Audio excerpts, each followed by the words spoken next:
I really do believe with all my heart that in my development as an artist, that acknowledging Him in all my ways has really released a move of the Spirit in my life that has just made my journey considerably easier.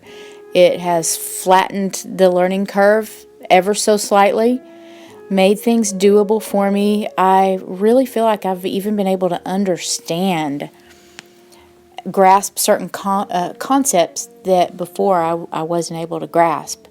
So, an awareness of our own inability and a willingness to admit where our own abilities fall short is a good and healthy thing. I believe it really releases the Lord to make up the difference in our lives. Now here you saw I came in with a little bit of transparent brown oxide and went to work on the hair just a little bit. Now I'm bouncing back with that Stabilo art pencil, going in and re-establishing some of the lines in the eyes and the brow line that had gotten a little bit fuzzy. And I'll just continue to bounce back and forth between the hair and the face, and I paint probably a little more intuitively than I should. I don't follow a set pattern at all. I tend to go with the flow, now working on the mouth, making that a little bit more clear, making it look a little more the way I want it to look. I gravitate to full lips. I think it's because I don't have any.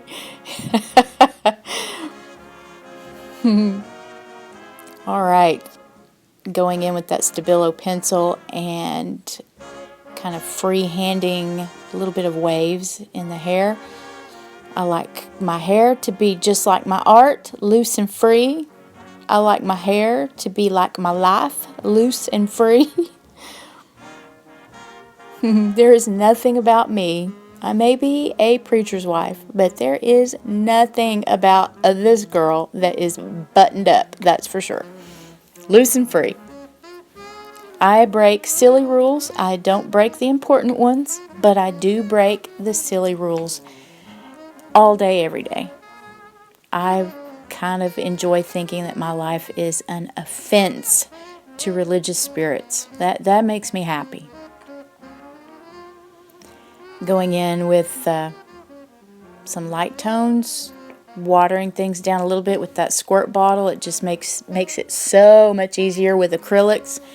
I'm still mastering oils, so I work primarily still in acrylics, and you gotta have that squirt bottle of water to be able to go in and move anything around. Otherwise, the paint tends to dry and set up way too fast.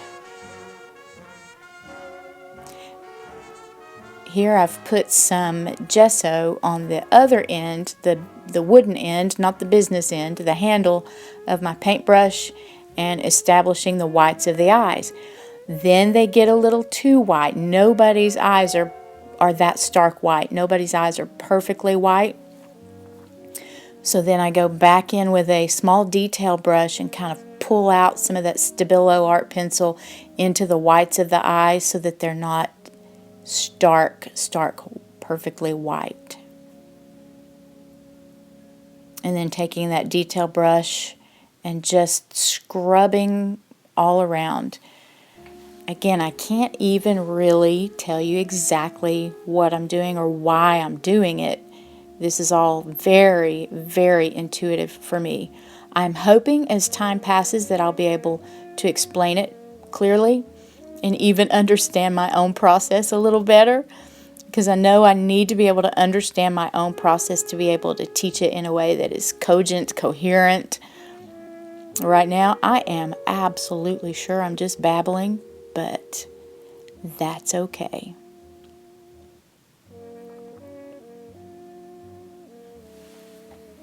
Here soon, I will be going in with the kind of the final layer in both the hair and the face. In the face, I'm going to go in with, it's not yellow ochre. I think it's a nickel azo gold. over that transparent brown oxide, and also just a little bit of white gesso too, and lightening the hair. You'll see here in a moment that hair is not going to end up, the color that you see here is the underpainting of the hair. The finished painting isn't going to look anything at all like what you see right now. Now I'm going in and kind of erasing the leftover gesso from where back in the first video when I blocked out this form. I always block out more than what I think I need, and then I'll go as I go. I'll fill the background back in around my form. All right, there's that yellow paint, the gold paint I was telling you about.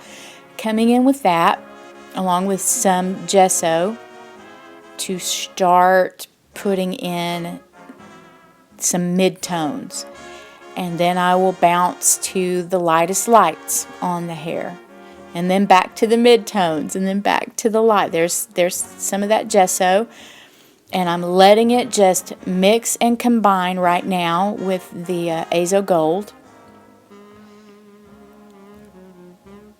and continuing with that.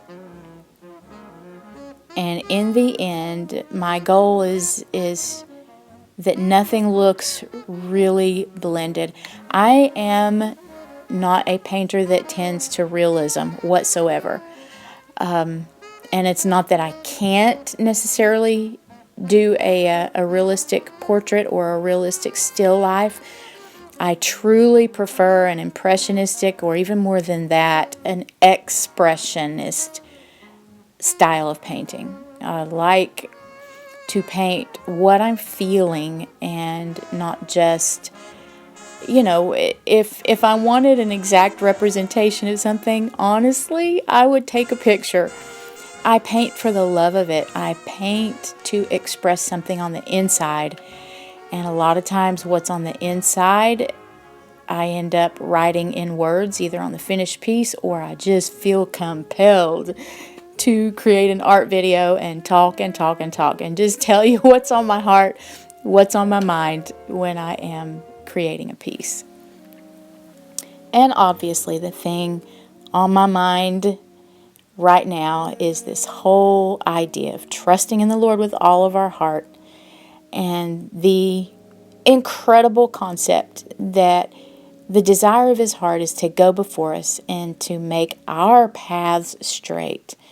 The God of the universe making my path right and straight and good and pleasant and safe and secure and prosperous. You guys, He's a good, good Father. He really, really is. And I want to thank you so much for spending just a little bit of your time here with me today. And I hope you'll come back and visit often. Please feel free to leave a comment below in the comment box. I do not have a social media team. It will be me always responding, and be sure to visit me on Facebook or Instagram.